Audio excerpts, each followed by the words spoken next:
नमस्कार साथियों, एक बार फिर से आप सभी का स्वागत है दृष्टि कंपटीशन क्लासेज के यूट्यूब चैनल में। मेरा नाम है मयंक शर्मा और आप चर्चा कर रहे थे राजस्थान की समसामयिकी को लेकर। और उसी दौर में मैं आपके सामने एक बार फिर पेश हुआ हूँ राजस्थान की विभिन्न योजनाओं को लेकर। राजस्थान की वह योजनाएं जो आपके पेपर के लिए बहुत इंपॉर्टेंट है, परीक्षा उपयोगी है, उन्हीं परीक्षाओं को लेकर हम चर्चा कर रहे हैं। इससे पहले वाली क्लास में हमने केवल और एक योजना की चर्चा की जिसका नाम था राम जल सेतु लिंक परियोजना। मुझे उम्मीद है आपने वो वीडियो देखी होगी और आपने उस वीडियो को देखकर कुछ थोड़ा बहुत आपने महसूस किया होगा। हम योजना की बात करने वाले, आज जिस योजना की बात करने वाले हैं जिसका नाम है प्रधानमंत्री कुसुम योजना। सबसे पहली बात, इस प्रधानमंत्री कुसुम योजना की जो शुरुआत हुई वो शुरुआत हुई है 8 मार्च 2019 को। कब हुई है भाई साथियों? 8 मार्च 2019 को कौन सी योजना की शुरुआत हुई? प्रधानमंत्री कुसुम योजना की शुरुआत हुई। यदि आपसे इसका कोई पोषण पूछे, इसका पोषण किसके द्वारा किया जा रहा है, तो केंद्र सरकार के द्वारा ये पूरी तरीके से क्या है साहब, वित्त पोषित योजना है। अगली हम बात करें इस योजना का पूरा नाम, जिस पर आप स्टार लगाते हुए चलना, इस योजना का पूरा नाम आपसे बार बार परीक्षा में पूछा जा सकता है। योजना का नाम है प्रधानमंत्री किसान ऊर्जा एवं सुरक्षा उत्थान महाअभियान योजना। इसी योजना को हमने शॉर्ट फॉर्म में लिख दिया है प्रधानमंत्री कुसुम योजना। जब आप कुसुम योजना का पूरा नाम लिखोगे, इससे शुरुआत करोगे किसान से, तो पहला किसान यहां पर आएगा। इस तरीके से आपको पढ़ना है। इस योजना के उद्देश्य को लेकर हम बात करें तो इस योजना के उद्देश्य हमारे पास कुछ नजर आते हैं। उद्देश्य में हमारा पहला उद्देश्य नजर आता है किसानों को ऊर्जा दाता बनाना। किसानों को क्या बनाना? ऊर्जा दाता बनाना। साथ ही साथ किसानों की आय को क्या करना? दुगना करना। किसान की आय को हम दुगना किस प्रकार से करेंगे, अभी थोड़ी देर बाद देखेंगे हम किस प्रकार से आय की दुगना करेंगे। साथ ही साथ किसानों को, जो कि इस योजना की टैगलाइन के रूप में भी जानी जाती है, अन्नदाता से क्या बनाना है भाई साहब? ऊर्जा दाता बनाना है। अन्नदाता से क्या बनाना है? ऊर्जा दाता। और राजस्थान में इस योजना का संचालन कौन कर रहा है? RREC, जिसे कहा जाता है राजस्थान अक्षय ऊर्जा निगम। अब इस योजना के तहत किया क्या जाएगा? इस योजना के हमारे सामने 3 प्रमुख घटक नजर आते हैं। 3 घटक इस योजना में किए जाएंगे। पूरी योजना को किस प्रकार से समाहित इन 3 घटकों में किया जा रहा है। पहला घटक है सोलर। बंजर भूमि पर क्या लगाना है? सोलर प्लांट लगाना है। बंजर भूमि पर सोलर प्लांट लगाना है साहब। बंजर भूमि, जिस भूमि का किसी प्रकार से कोई उपयोग नहीं है, उस उपयोग नहीं वाली भूमि पर हमें क्या लगाना है? सोलर प्लांट लगा देंगे। जब हम सोलर प्लांट लगा देंगे तो सूर्य की किरणों के द्वारा वहां पर ऊर्जा का उत्पादन किया जाएगा और वो ऊर्जा का उत्पादन हमारे राज्य के लोगों के लिए क्या आएगा? काम में आएगा। तो यहाँ पर आप कितने क्षमता के सोलर प्लांट लगा सकते हो? तो यहाँ लिखा हुआ है 500 किलोवाट से लेकर कितने? 2 मेगावाट तक के सोलर प्लांट आप लगा सकते हो। 500 किलोवाट से लेकर कितने? 2 मेगावाट तक के सोलर प्लांट आप लगा सकते हो। ये तो इसका कौन सा घटक है? पहला घटक। जबकि दूसरे घटक को लेकर बात करें तो यहाँ पर किसका निर्माण किया जा रहा है? सोलर पंप लगाने। सोलर पंप क्यों लगाए जाएंगे? क्योंकि आपको पता है आपके घरों में आप जब खेती करने जाते हो तो डीजल पंपों का उपयोग करते हैं। तो डीजल पंप कई प्रकार के डीजल, आपको पता है नवीनीकरण ऊर्जा तथा अनवीनीकरण ऊर्जा, इस प्रकार की कोई ऊर्जा होती है।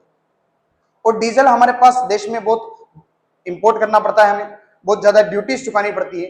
तो हमारे प्रधानमंत्री जी का लक्ष्य है कि हम इन डीजल पंपों को, जो कि पुराने डीजल पंप है, उन डीजल पंपों को चेंज कर दें। किसके स्थान पर? सोलर पंपों के स्थान पर। हम उन डीजल पंपों को चेंज करते हैं सोलर पंप के स्थान पर। जब हम डीजल पंपों को चेंज कर देंगे सोलर पंपों के स्थान पर, तो हमें डीजल का खर्च भी नहीं होगा, डीजल की हम अत्यधिक हानि भी नहीं करेंगे। जबकि सोलर पंप लगाएंगे तो सोलर पंप के माध्यम से हमें ऊर्जा तो प्राप्त होगी होगी, साथ ही साथ हमारे पंप वाला कार्य भी हो जाएगा। तो इसमें कितनी क्षमता के सोलर पंप लगाए जाएंगे? 3 हॉर्स पावर से लेकर कितने? 7.5 हॉर्स पावर तक के सोलर पंप लगाए जाएंगे। तीसरा घटक क्या है कि जो पुराने डीजल पंप है, उन पुराने डीजल पंपों का क्या करना है? सोलरीकरण करना है। पुराने डीजल पंपों को आप चेंज कर दो, किसमें? नए सोलर पंपों के माध्यम से आप क्या कर सकते हो? चेंज कर सकते हो। इस योजना के तीनों घटक आपको पूरी तरीके से क्या होने चाहिए? याद होना चाहिए। मैं दोबारा एक बार फिर बता देता हूं। पहला घटक हमें सोलर प्लांट लगाने हैं, दूसरा घटक हमें सोलर पंप लगाने हैं, और तीसरा घटक जो पुराने डीजल पंप है उन डीजल पंपों को चेंज करना है, किसमें? सोलर के माध्यम से। अगला, इस योजना में वित्त पोषण कितने प्रकार से हो रहा है? इस वित्त पोषण को आप जरा देखिए। इसमें केंद्र सरकार कितना पैसा दे रही है? 30% पैसा दे रही है। जबकि राज्य सरकार कितना पैसा दे रही है? 30% पैसा। जबकि यहाँ किसानों को कितना पैसा देना पड़ेगा? 40% पैसा देना पड़ेगा। साथ ही साथ इस योजना के तीनों वित्त पोषण को भी आपको याद होना चाहिए। अगली हम बात करते हैं इस योजना के तहत जो हमने प्लांट लगाने की बात कही, इस योजना के तहत हमने पंप लगाने की बात कही, उनमें क्या क्या हमने प्रयास किया और कहां कहां हमने लगा दी। हमने कहा कि सबसे पहला हमने सोलर पंप किस स्थान पे लगा दिया? कापड़ियावास जयपुर में लगा दिया। कहां पर लगा दिया है? कापड़ियावास जयपुर में। जबकि पहला सोलर प्लांट जो कि कहां लगा दिया है? भालोजी कोटपुतली में। ये आपकी परीक्षा में ना जाने 2-3 बार तो पूछ गया है और आगे भी पूछने जाने की क्या है पूरी तरीके से क्या है संभावना है। तो पहला सोलर पंप तो लगाया कापड़ियावास जयपुर में, जबकि पहला सोलर प्लांट कहां लगा दिया है भाई? भालोजी कोटपुतली में। हम बात करें हम ऊर्जा की खरीद, जब हम ऊर्जा का उत्पादन करेंगे, सोलर प्लांट के माध्यम से ऊर्जा का उत्पादन करेंगे, सोलर पंपों के माध्यम से ऊर्जा का उत्पादन करेंगे, तो कुछ ना कुछ ऊर्जा का हम क्या करेंगे? उत्पादन करेंगे। जब ऊर्जा का उत्पादन करेंगे तो उस ऊर्जा को हम स्टोर तो नहीं कर सकते हैं। ऊर्जा को हमें क्या करना पड़ेगा साहब? हमें उसको डिस्ट्रीब्यूट करना पड़ेगा। डिस्ट्रीब्यूशन करने के लिए जो अभी वर्तमान में डिस्ट्रीब्यूशन का कार्य जिस डिस्कॉम को दिया गया है, वो डिस्कॉम हमारे सामने कौन सा डिस्कॉम आया? पहला डिस्कॉम जोधपुर डिस्कॉम। इस जोधपुर डिस्कॉम के द्वारा उस ऊर्जा को यूनिट दर हमने कितनी रखी है? 3.4 रुपए की यूनिट दर के हिसाब से क्या कर रहे हैं? उस जो जोधपुर डिस्कॉम उस ऊर्जा को क्या कर रहा है? खरीद रहा है। 3.4 रुपए की दर से उस जो ऊर्जा हमने उत्पादित की है उस ऊर्जा को खरीदने का कार्य कर रहा है। अगला, वर्तमान में संचालन किसके द्वारा किया जा रहा है? राजस्थान डिस्कॉम के द्वारा अभी वर्तमान में इसका क्या किया जा रहा है? संचालन किया जा रहा है, योजना का संचालन किया जा रहा है। अगला जो आपकी परीक्षा के लिए बेहद उपयोगी हो सकता है कि हमने प्रधानमंत्री कुसुम योजना के तहत लक्ष्य कितने तक का रखा है? हमने 2026 तक 34,800 मेगावाट सोलर ऊर्जा का क्या रखा है? लक्ष्य रखा है। ये हमारी कौन सी योजना थी? प्रधानमंत्री कुसुम योजना। प्रधानमंत्री कुसुम योजना में एक बार आप वापस देख सकते हो, हमारा पहला शुरुआत हमने 8 मार्च 2019 से की। पोषण केंद्र सरकार के द्वारा दिया गया और उद्देश्य जो कि मैंने आपको सबसे पहले इंपॉर्टेंट बताया कि किसानों को अन्नदाता से क्या बनाना है? ऊर्जा दाता बनाना है। संचालन आरआर इसी के द्वारा किया जा रहा है। उसके बाद घटक आपको तीनों याद होने चाहिए। बंजर भूमि पर सोलर प्लांट का निर्माण किया जाएगा, सोलर पंप लगाए जाएंगे और पुराने डीजल पंपों का क्या किया जाएगा? सोलरीकरण। उसके बाद जो आपका वित्त पोषण है, केंद्र सरकार, राज्य सरकार और किसान। राज्य सरकार 30%, केंद्र सरकार 30%, जबकि किसान कितना देगा? 40% यहाँ पर किसान क्या करेगा? भुगतान करेगा। योजना का हमारा प्रमुख लक्ष्य 2026 तक कितना रखना है? 34,800 मेगावाट के में क्या करना है? सोलर क्षमता में क्या करनी है? प्राप्त। अगली योजना जो आपके पेपर में अभी धूम मचा के रख रखी जिस योजना ने, उस योजना का नाम है पंच गौरव योजना। ऐसी शायद ही राजस्थान की कोई परीक्षा होगी जिसमें ये योजना अभी नहीं पूछ रही। यदि ये योजना नहीं पूछी है तो पेपर दोबारा कराना पड़ सकता है। इतनी फेवरेट योजना बनी हुई है अभी एग्जामिनर की, बहुत भयंकर योजना। चाहे 4th ग्रेड का एग्जाम ले लीजिए आप, चाहे कांस्टेबल का एग्जाम ले लीजिए, चाहे आरएस का एग्जाम ले लीजिए, चाहे ईओ आरओ की परीक्षा ले लीजिए, ये योजना से प्रश्न लगातार बन रहे हैं। और लगातार प्रश्न बनने का कारण भी है क्योंकि योजना बहुत इंपॉर्टेंट योजना है किसी भी जिले के लिए। योजना का विभाग आपको याद रखना है। विभाग कौन सा है? आयोजना विभाग। आयोजना विभाग होते हैं, इसी आयोजना विभाग को आपको याद रखना है मुख्य रूप से। इस योजना को चलाने का उद्देश्य हमारे पास क्या है? इस योजना को चलाने का उद्देश्य हमारे पास है प्रत्येक जिले का, चाहे वो राज्य पिछड़ा हो, चाहे वो राज्य औद्योगिक दृष्टि से बहुत अच्छा हो, चाहे वो राज्य वृहद कार्यों या वृहद उद्योगों में बहुत तेजी से क्या हो रहा हो? आगे बढ़ रहा हो, उस प्रत्येक राज्य का क्या करना है? प्रत्येक जिले का क्या करना है? हमें विकास करना है। विकास भी किस प्रकार से करना है? विकास हमें चहुमुखी नहीं पंचमुखी विकास करना है। कैसा विकास करना है? पंचमुखी विकास करना है। पंचमुखी विकास के अंदर जरा आप देखिए, पंचमुखी विकास के अंदर हम प्रत्येक जिले के 5 घटकों को, 5 गौरवों को हमने शामिल कर रखा है। आपसे डायरेक्ट एग्जामिनर पूछ सकता है कि पंच गौरव योजना के तहत राजस्थान में किन 5 गौरवों को शामिल नहीं किया गया है? तो आपको 5 गौरव याद होना चाहिए। 5 गौरव में आपको याद होना चाहिए हमने एक उपज को शामिल कर रखा है, एक प्रजाति को शामिल कर रखा है, एक खेल को शामिल कर रखा है, एक उत्पाद को शामिल कर रखा है और एक पर्यटन को शामिल कर रखा है। हमने इन 5 गौरवों को शामिल कर रखा है। खेल को हमने शामिल कर रखा है, पर्यटन को हमने शामिल कर रखा है, उत्पाद को हमने शामिल कर रखा है, उपज को हमने शामिल कर रखा है, साथ ही साथ हमने किसको शामिल कर रखा है? प्रजाति को हमने भी क्या कर रखा है? शामिल कर रखा है। इस पूरी योजना की जो राज्य स्तरीय देखभाल की जाएगी, राज्य स्तरीय निगरानी की जाएगी, वो निगरानी तो किसके द्वारा की जाएगी? पूरी मॉनिटरिंग तो किसके द्वारा जाएगी? आयोजना विभाग के द्वारा की जाएगी। लेकिन इन प्रजातियों के, इन गौरवों के ऊपर भी संबंधित विभाग हमने निर्धारित कर रखा है, वो संबंधित विभाग भी आपको पूछा जा सकता है। जरा देखिए, हमने कहा एक जिला एक उत्पाद के लिए हमने विभाग कौन सा रख रखा है? उद्योग विभाग को हमने शामिल कर रखा है। जबकि एक जिला एक उपज के अंदर हमने विभाग को शामिल कर रखा है, कौन सा विभाग? कृषि विभाग। एक पर्यटन के अंदर विभाग कौन सा है? पर्यटन विभाग। जबकि एक खेल के अंदर हमने कौन सा विभाग? खेल विभाग। जबकि एक प्रजाति के अंदर हमने कौन सा विभाग रख रखा है? वन विभाग। इस प्रकार से आपके इस योजना का प्रमुख उद्देश्य क्या है कि प्रत्येक जिले, चाहे वो पिछड़ा हो, चाहे आर्थिक दृष्टि से बहुत पिछड़ा हो, उस प्रत्येक जिले का क्या करवाना है? हमें पंचमुखी विकास करवाना है। जब राज्य के किसी भी जिले का पंचमुखी विकास हो रहा है, जब राज्य का कोई सा भी जिला बहुत तेजी से ग्रो कर रहा है, तो उस क्षेत्र की इकोनॉमी में क्या आता है, बहुत ज्यादा अमूलचूल परिवर्तन आते हैं। जब अमूलचूल परिवर्तन आएंगे तो हमारा जो लक्ष्य हमने निर्धारित कर रखा है $350 बिलियन की इकोनॉमी बनाने का, उस लक्ष्य को हम क्या करेंगे, प्राप्त करने का हम लक्ष्य प्राप्त कर लेंगे।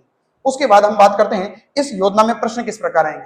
अभी अभी हाल ही फिलहाल में चतुर्थ श्रेणी या फोर्थ ग्रेड जिसे आप कह सकते हैं, या कांस्टेबल की परीक्षा आप कह सकते हैं, उसमें प्रश्न बन रहा है। आपको मैं मुख्य रूप से बता दूं, इस योजना में आपको दो चीजें, तो दो जिलों के 5 गौरव आपको याद करने। मैंने कहा था 5 गौरव कौन से, एक तो उपज है, वनस्पति है, उत्पाद है, पर्यटन स्थल है और खेल है। 5 जिलों के आपको मिनिमम 7 संभाग तो याद करने ही पड़ेंगे उपज के रूप में। उपज, इनके 5 गौरव आपको याद करने पड़ेंगे। लेकिन आपको यदि 7 जिले भी याद नहीं हो रहे और आपको कुछ ही मिनिमम मटेरियल चाहिए, तो आपको न्यूनतम 2 जिले तो याद करने होंगे, एक तो अलवर और एक कौन सा, जयपुर।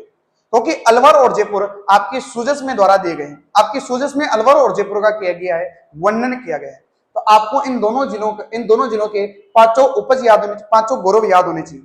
चाहे उपज, जयपुर की उपज क्या है, आंवला, वनस्पति क्या है, लिसोड़ा, उत्पाद क्या है, रत्न आभूषण। रत्न आभूषण के लिए आप जयपुर को बहुत प्रसिद्ध मानते हैं, क्योंकि वहां पर हमने एक स्थान बना रखा है, James and jewellery park, James and jewellery बना रखा है हमने सीतापुरा जयपुर में। इसलिए ये क्या है, उत्पाद के रूप में है। आमेर दुर्ग जिसे आप बहुत अच्छी तरीके से जानते हो, और खेल कौन सा है, कबड्डी। अलवर में आप उपज देखोगे तो कौन सा है, प्याज, जबकि वनस्पति कौन सा है, अर्जुन, और यहाँ पर उत्पाद कौन सा है, ऑटोमोबाइल पार्ट्स। ऑटोमोबाइल पार्ट्स होने का विशेष यहाँ पर कोई मोबाइल से मतलब नहीं है। ऑटोमोबाइल्स का उपयोग किया जाता है गाड़ियों में बनने वाले विभिन्न प्रकार के यंत्र जो लगते हैं, जैसे आपके चेसिस हो गया, बॉडी हो गई उसके ऊपर की, ये सभी क्या है, ऑटोमोबाइल पार्ट्स होते हैं। साथ ही साथ हमने यहाँ पर्यटन स्थल के रूप में कौन सा शामिल कर रखा है, सरिस्का टाइगर रिजर्व, और यहाँ पर खेल के रूप में हमने क्या शामिल कर रखा है, कुश्ती।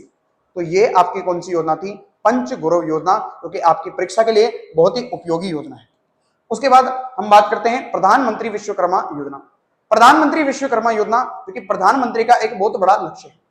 प्रधानमंत्री विश्वकर्मा योजना चलाने का उद्देश्य, सरकार, प्रधानमंत्री का केवल और केवल एक उद्देश्य है कि जो व्यक्ति हस्तशिल्पी है, जो व्यक्ति किसे हैं, हस्तशिल्पी हैं, लघु औजारों से कार्य करते हैं, उन लघु औजारों से कार्य करने वाले लोगों के जीवन स्तर को अच्छा बढ़ाना है, उन कारीगरों की प्रतिभा को बढ़ाना है, उनको पहचानना है, और साथ ही साथ उनको आर्थिक सहायता प्राप्त करके क्या बनाना है, सशक्त बनाना है। प्रधानमंत्री का यह लक्ष्य रहा है कि प्रधानमंत्री देश की इकोनॉमी को बढ़ाना तो चाहते हैं, लेकिन प्रत्येक सबका साथ सबके विकास को उनके जो लक्ष्य रख रखा है, उस लक्ष्य के तहत ये योजना चलाई गई है, प्रधानमंत्री विश्वकर्मा योजना की शुरुआत की बात की जाए तो 17 सितंबर 2023 को योजना चली। केंद्र सरकार का एक मंत्रालय है जिसे कहा जाता है सूक्ष्म लघु मध्यम उद्यम मंत्रालय, जिसे आप कह सकते हो एमएसएमई मंत्रालय। राज्य में इस विभाग, राज्य के अंदर कौन सा विभाग चल रहा है, उद्योग विभाग इस योजना पर क्या कर रहा है, निगरानी रख रहा है। इस उद्योग विभाग इस योजना को क्या करवा रहा है, संचालित या क्रियान्वित कर रहा है।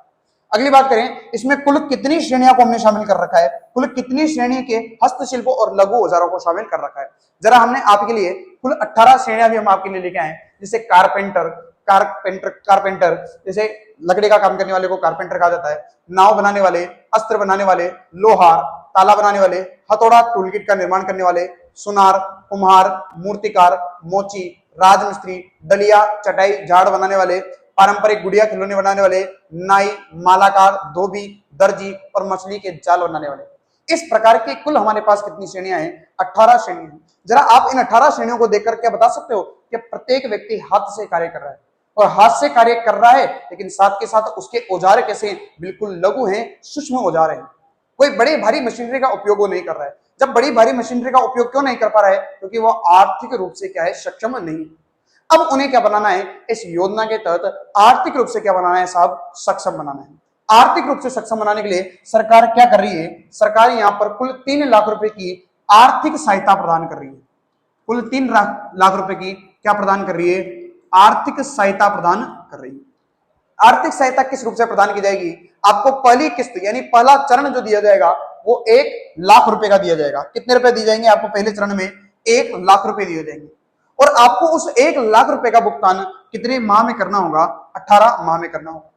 यदि आपने आपके 1 लाख रुपए का भुगतान 18 माह के अंदर कर दिया, तो द्वितीय चरण में आपको कितने पैसे दिए जाएंगे, 2 लाख रुपए दिए जाएंगे, और साथ ही साथ आपको चुकाना कितने महीने में होगा, 30 महीने के अंदर आपको चुकाना होगा।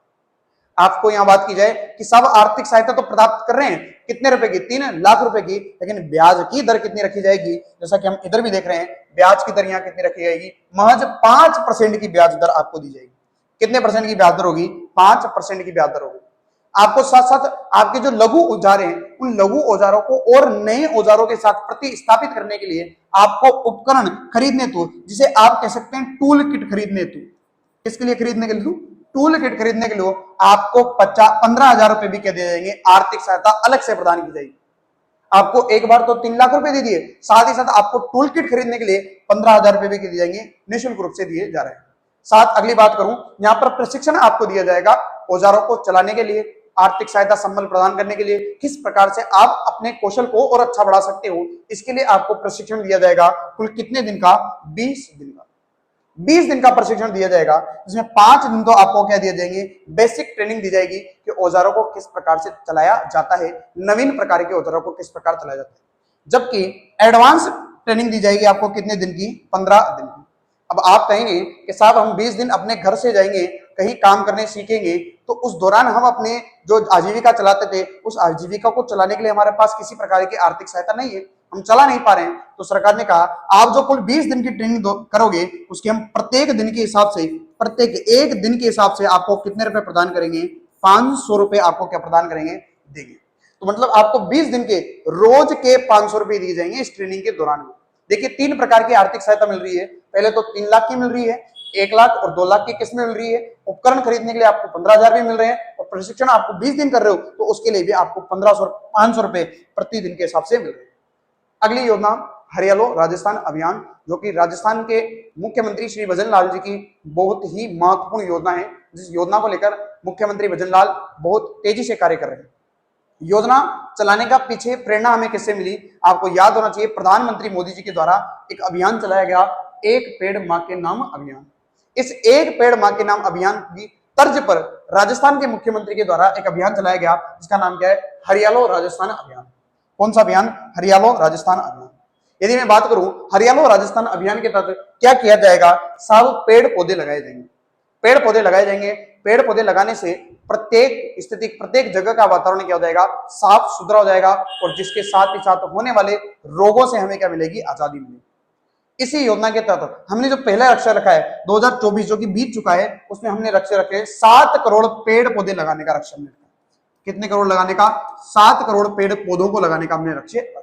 उसके बाद वर्तमान में जो हमारा लक्ष्य है 2025-26 तक कितने का है, 10 करोड़ पेड़ पौधे लगाने का हमारे पास लक्ष्य है। यदि हम बात करें, हमने जब भजन लाल जी कुल 5 वर्ष रहेंगे तो 5 वर्षों में कितने करोड़ पेड़ पौधे लगाने का लक्ष्य रखा है, तो 50 करोड़ पेड़ पौधे लगाने का लक्ष्य रखा है। पूरे राजस्थान को हरियाला बना देना है, ताकि विभिन्न प्रकार की जो असुविधाएं हमें हो रही है, कई प्रकार की हमारे पास प्रॉब्लम आ जाती है श्वसन संबंधित, और श्वसन संबंधी सभी बीमारियों को क्या कर सके, हम समापन कर सकें, और एक स्वच्छ वायु हम इस राजस्थान के अंदर ले सकें। दूसरी बात, हमने 5 वर्षों में 50 करोड़ वर्ष लगाएंगे। साथ ही साथ आपसे कहा जाएगा प्रत्येक जिले के अंदर कितने ग्रीन लंग्स, ये क्या रखा है, ग्रीन लंग्स पार्क बनाए जाएंगे। ऐसे पार्क जहां पर आप स्वच्छ वायु ले सके, स्वच्छ हवा ग्रहण कर सके, ऐसे प्रत्येक जिले में कितने पार्क बनाए जाएंगे, 2 ग्रीन लंग्स पार्क बनाए जाएंगे। साथ ही साथ 2000 वन मित्रों की नियुक्ति की जाएगी, जो कि पेड़ पौधों की क्या करेंगे, सब देख रेख करेंगे, कहीं टेनियां कटी हुई है, कब कब काटना है, उनकी कलाइयां कब काटना है, आगे ग्रो कब करना है, कब खाद देना है, कब पानी देना है, वो 2000 वन मित्रों के भी क्या करेंगे, नियुक्ति करेंगे। साथ ही साथ जो आपकी परीक्षा के लिए महत्वपूर्ण हो सकता है कि हरियालो राजस्थान अभियान के तहत 2027-28 तक कितने वन क्षेत्रफल में क्या करनी है वृद्धि, कितने क्षेत्रफल पर 20,000 हेक्टेयर पर क्या करनी है, हमें वृद्धि करनी है। यह महत्वपूर्ण डाटा है आपके लिए कि 2027-28 तक हमें वन क्षेत्रों में कितने वृद्धि करनी है, 20,000 हेक्टेयर पे क्या करनी है, वृद्धि करनी है। कुछ इस प्रकार से हमने 4 योजनाएं आज देखी। एक योजना हमने देखी प्रधानमंत्री कुसुम योजना, इसके बाद हमने देखी पंच गौरव योजना, जो कि 5 पंचमुखी विकास करती है प्रत्येक जिले का। साथ ही साथ हमने योजना देखी अगली प्रधानमंत्री विश्वकर्मा योजना, जो कि हस्तशिल्पियों और औजारों से, लघु औजारों से काम करने वाले व्यक्तियों के लिए थी। उसके बाद हमने योजना कौन सी देखी, हरियालो राजस्थान अभियान। ये चारों योजना आपके राजस्थान की फ्लैगशिप योजनाओं के अंदर भी क्या है, शामिल है। तो आपको विशेष रूप से इस प्रकार की योजनाओं को पढ़ना चाहिए, ताकि आपकी परीक्षा के लिए उपयोगी हो सके और आप परीक्षा में बहुत अच्छे अंक प्राप्त कर सकें। बहुत बहुत धन्यवाद। मिलते हैं आपकी अगली क्लास में, और ऐसी और क्लासें देखने के लिए आप हमारे चैनल को सब्सक्राइब करें, शेयर करें और बेल आइकन दबाकर हमें प्रेरित करें ताकि हम और अलग अलग प्रकार की वीडियो आपके लिए बना सकें। बहुत बहुत धन्यवाद आपका।